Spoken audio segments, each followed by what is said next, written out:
Olá, neste Cidadania vamos falar do futuro. Como será a educação daqui a 30 ou 50 anos?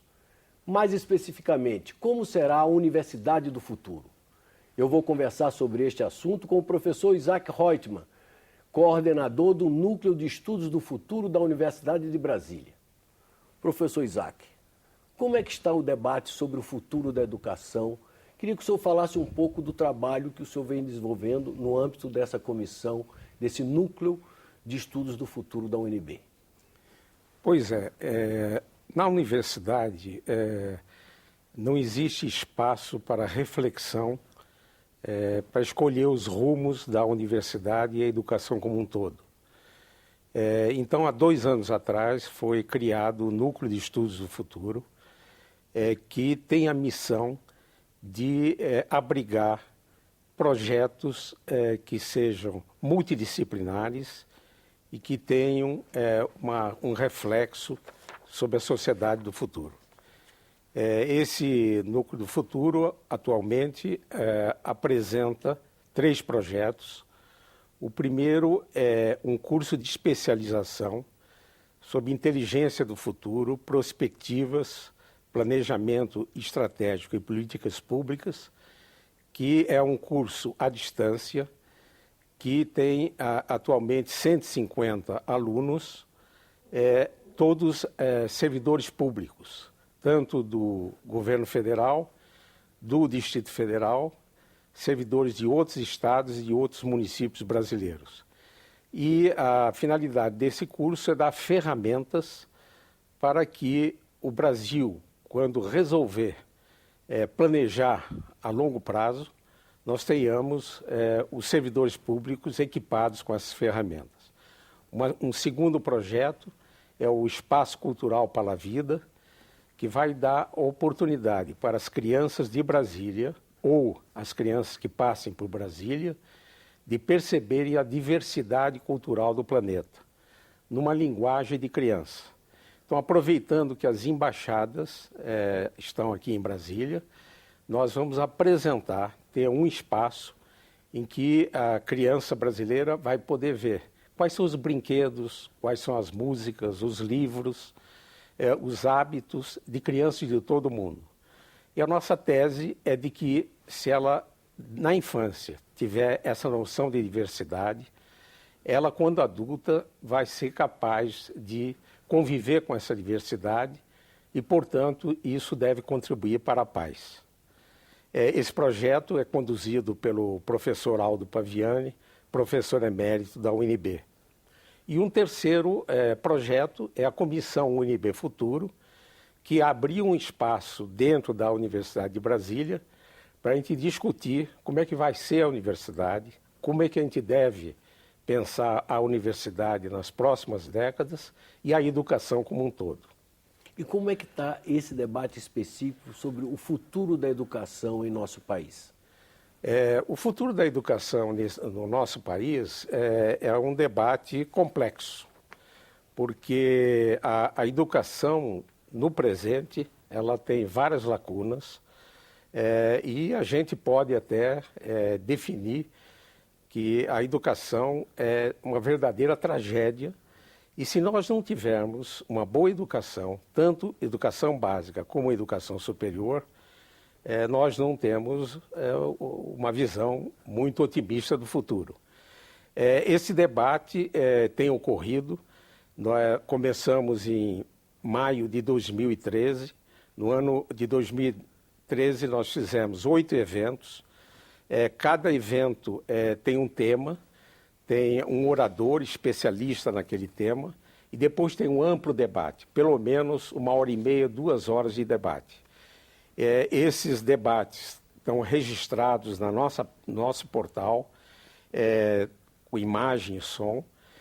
Estamos editando um livro com os debates ocorridos em 2013 e trouxemos, nesse primeiro ano passado, grandes pensadores da educação brasileira.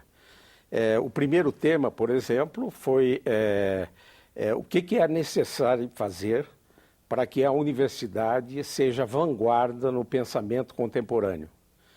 e o palestrante foi o senador Cristóvão Buarque.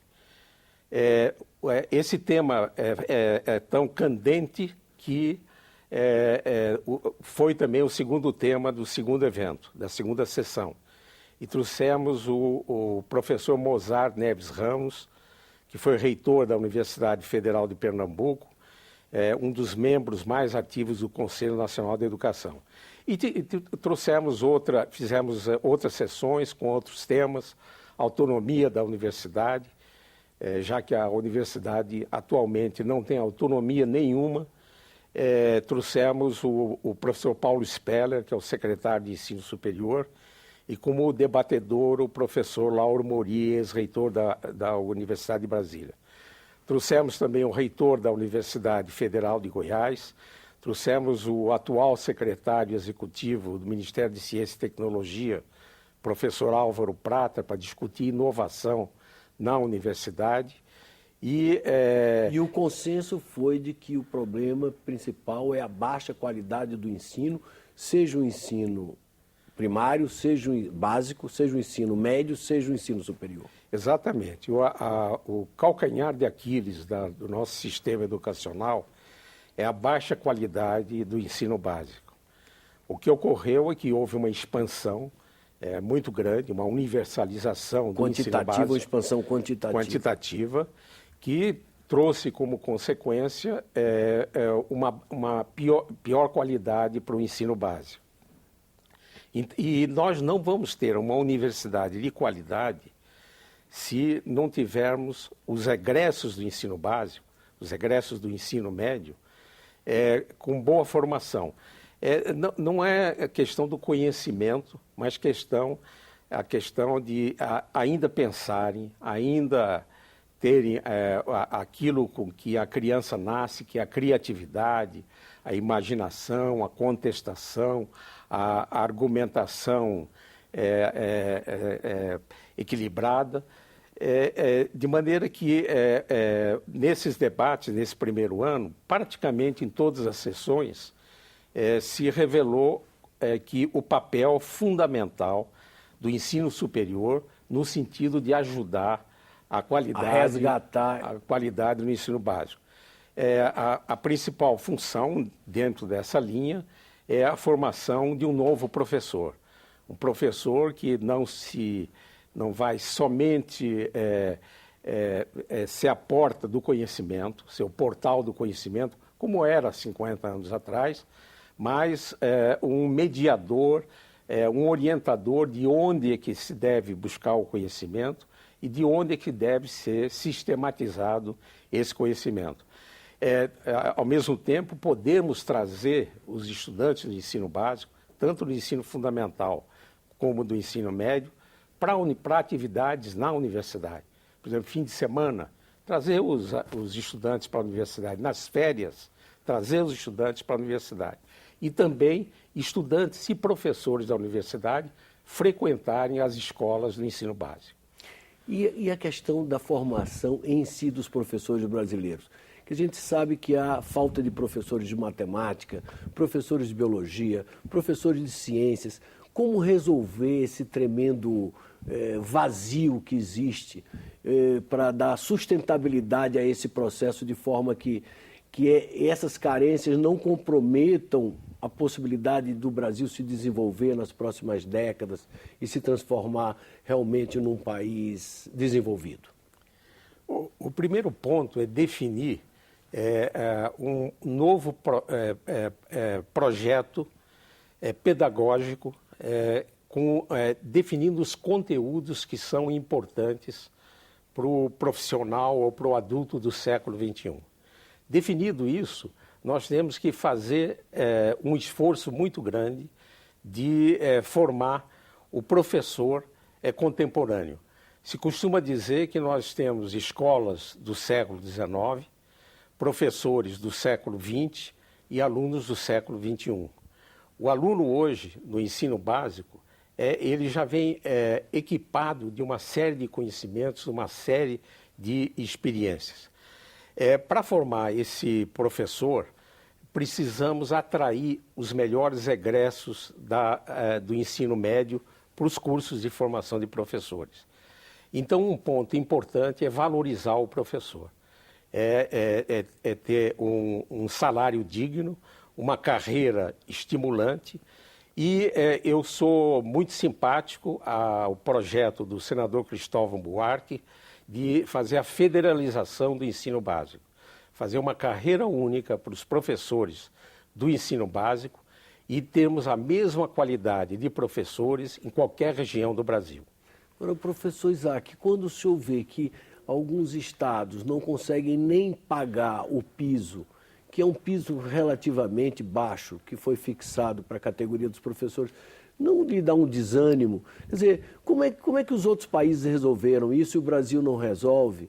E o professor continua sendo uma profissão de segunda ou terceira categoria em nosso país? Esse é o grande problema e é a raiz que inspirou esse projeto da federalização. Existe uma diferença muito grande entre os municípios brasileiros. E realmente muitos municípios não têm capacidade de pagar o atual piso salarial, que é muito baixo. Pela proposta de federalização, o salário seria idêntico e em torno de R$ 9.500 por mês. Se a gente olhar os países em que a educação básica tem alta qualidade, o professor é extremamente valorizado. Por exemplo, na Finlândia, o professor tem o mais alto salário da carreira pública. Então, nós não podemos fazer essa transformação em 1 ou 2 anos. Talvez leve 1 ou 2 décadas. Mas a meta é que, se entendendo essa missão extremamente fundamental para o país, do professor de ensino básico, a gente tenha, daqui a 20 anos, os professores de ensino básico na faixa salarial maior da administração pública. O senhor festejou essa decisão do Congresso de destinar 75% das verbas oriundas, dos recursos oriundos do pré-sal, para suprir as carências no âmbito da educação brasileira? Eu acho que a gente tem que analisar em 2 dimensões. A dimensão financeira, o que se investe em educação. É positiva essa destinação, mas é muito importante que se use muito bem essas verbas. Por exemplo, no Plano Nacional de Educação, há uma previsão de se alcançar 10% do PIB. Mas precisamos usar bem esses 10% do PIB. Se a gente não fizer uma planificação visando a conquista da qualidade da educação, não é o dinheiro que vai resolver só. Agora, é preciso um financiamento, principalmente para ter o professor de alta qualidade. E o senhor falou no Plano Nacional de Educação. Ele vem correspondendo, esse texto que está sendo discutido e que foi discutido recentemente aqui no Congresso, ele correspondeu às expectativas das universidades em geral e do meio educacional brasileiro? Olha, a história do Plano Nacional de Educação, ela não promove muito otimismo. Por quê? Já tivemos o primeiro Plano Nacional de Educação, com muitas metas, muitas boas intenções, mas praticamente nada foi realizado. E nada foi realizado porque não houve financiamento para atingir aquelas metas do primeiro Plano Nacional de Educação. Estamos agora com o segundo Plano Nacional de Educação, plano de 10 anos. Demorou 3 anos para ser elaborado, com uma ampla consulta da sociedade.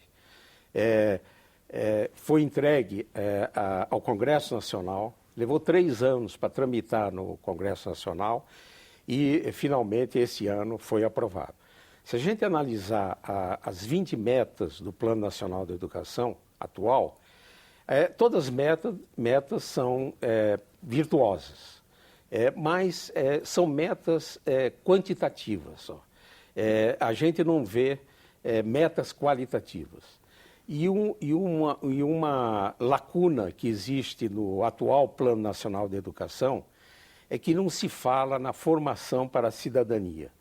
Porque a educação não é somente preparar os profissionais para o mercado de trabalho, mas também preparar o indivíduo para ter uma relação virtuosa com os outros seres humanos, com os outros seres vivos, com a natureza em geral.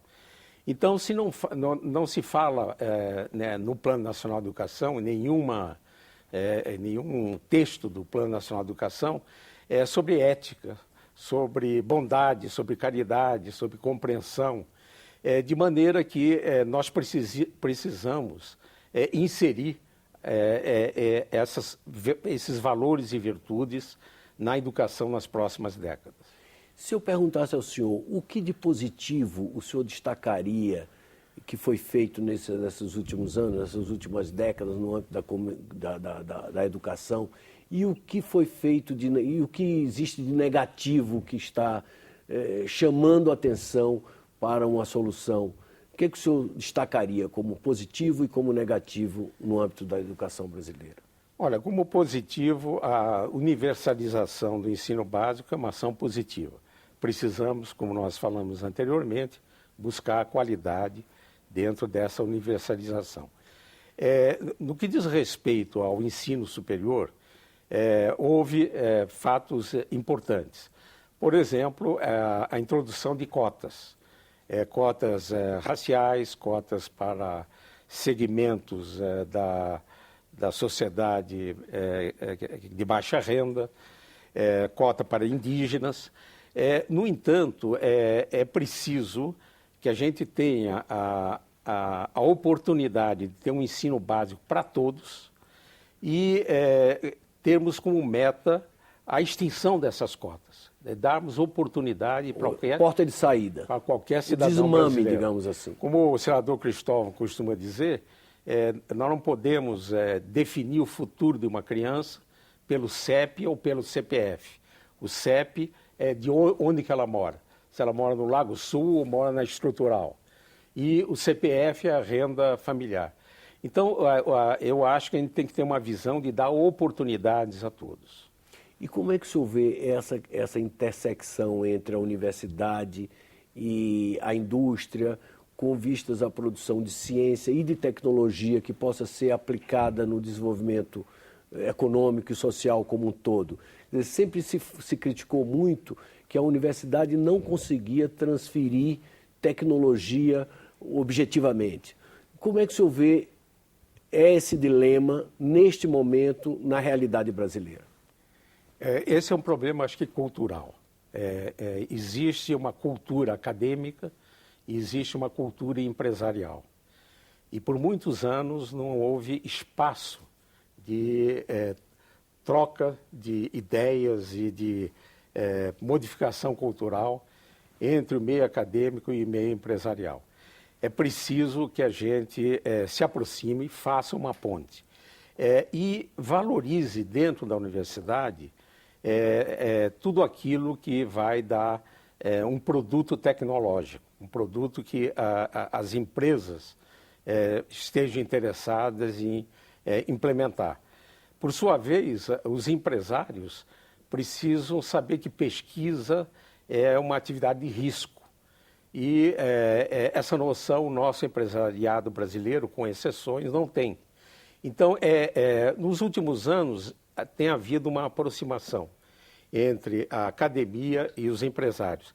É preciso que os doutores formados na academia comecem a trabalhar no meio empresarial. E é preciso que o capital privado invista em pesquisa, coisa que ocorre nos países centrais de todo o mundo. No Brasil, esse percentual ainda é muito pequeno. Eu creio que melhoramos, se a gente analisar 10, 15 anos atrás, hoje o panorama é otimista. Mas é preciso valorizar essa atividade, como também valorizar os três pilares da universidade, que é ensino, pesquisa e extensão. Hoje, na universidade, a pesquisa é muito valorizada e o ensino e a extensão não. Então, existe uma assimetria e, dentro da atividade de pesquisa, deve ser premiada aquelas pesquisas que possam resolver as demandas sociais e também as demandas do desenvolvimento econômico do país. O senhor considera que avançamos na qualidade da ciência que praticamos?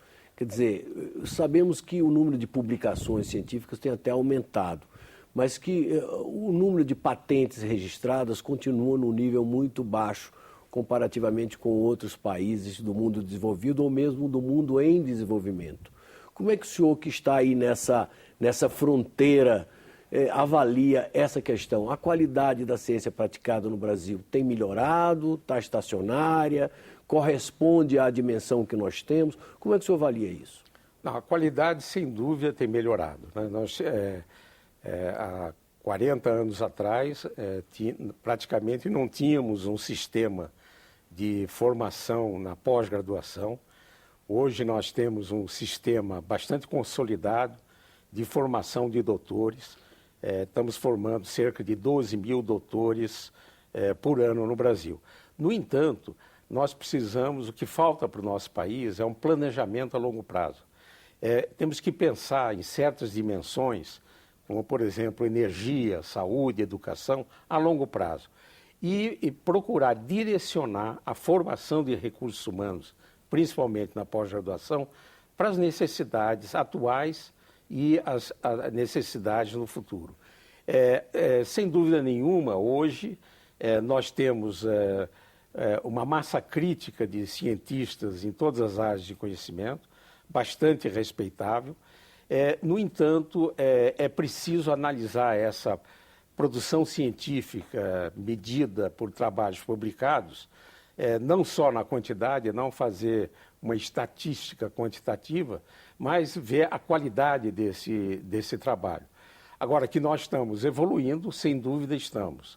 E é preciso fazer um planejamento a longo prazo. É por isso que nós fizemos o Núcleo de Estudos do Futuro, para inserir dentro do ambiente universitário essa noção de que o estudante não vai pensar onde ele vai fazer a happy hour naquele dia, mas ele pensar a longo prazo, na sua carreira e como ele, como cidadão, já como profissional, vai poder exercer essa profissão em favor da sociedade como um todo. O governo federal, ao realizar, ao efetivar o plano, esse programa de Ciências Sem Fronteiras, marcou um gol, quer dizer, era uma coisa necessária e deve ser estimulado e deve ser ampliado esse programa Ciências Sem Fronteiras? Olha, o programa Ciências Sem Fronteiras basicamente é um programa interessante, porque hoje não existe uma ciência brasileira, existe uma ciência planetária. E é fundamental que, tanto na formação científica como no exercício do cientista, ele esteja conectado com todos os países. Já há longo tempo, desde a criação do Conselho Nacional de Desenvolvimento Científico e Tecnológico, nós temos enviado estudantes para o exterior, principalmente para cursos de doutorados e para estágios de pós-doutorado. Isso é um programa bastante antigo. A inovação no Ciências Sem Fronteira foi enviar estudantes de graduação para o exterior. Eu acho que esse programa é válido, precisa ser aperfeiçoado. Talvez as metas quantitativas num espaço de 4, 5 anos foram exageradas. Precisamos preparar esse estudante de graduação que tenha uma potencialidade de aproveitar a estada de 1, 2 anos no exterior. Ele é absolutamente fundamental que ele domine a língua do país onde ele vai fazer o estágio. E também precisamos abrir um pouquinho mais o Ciências Sem Fronteiras para outras áreas, não só para as áreas tecnológicas. Por exemplo, o Ciências Sem Fronteiras deixou de lado todas as ciências sociais. E não existe nenhum bom projeto de pesquisa importante hoje onde você não insere os cientistas sociais. Então, eu acho que é um programa importante, essa internacionalização, essa oportunidade do nosso futuro profissional, o nosso futuro cientista, ter a estada por um período no exterior, onde ele não vai adquirir somente conhecimentos técnicos, mas absorver valores culturais do país onde ele está fazendo o seu estágio. Professor, muito obrigado pela oportunidade dessa conversa. Infelizmente, nosso tempo acabou, mas vamos continuar acompanhando os debates do núcleo de futuro da UNB, porque interessa a todo o Brasil e a toda a cidadania brasileira. Muito obrigado. Muito obrigado. Chegamos ao final da nossa entrevista. Já agradeci aqui a presença do professor Isaac Reutemann pela oportunidade desta entrevista e quero lembrar o número do Alô Senado 0800 61 2211 e o nosso endereço na internet www.senado.leg.br/TV para quem quiser entrar em contato conosco, sugerir alguma pauta ou enviar o seu comentário. Obrigado por sua audiência e até um próximo Cidadania aqui na TV Senado.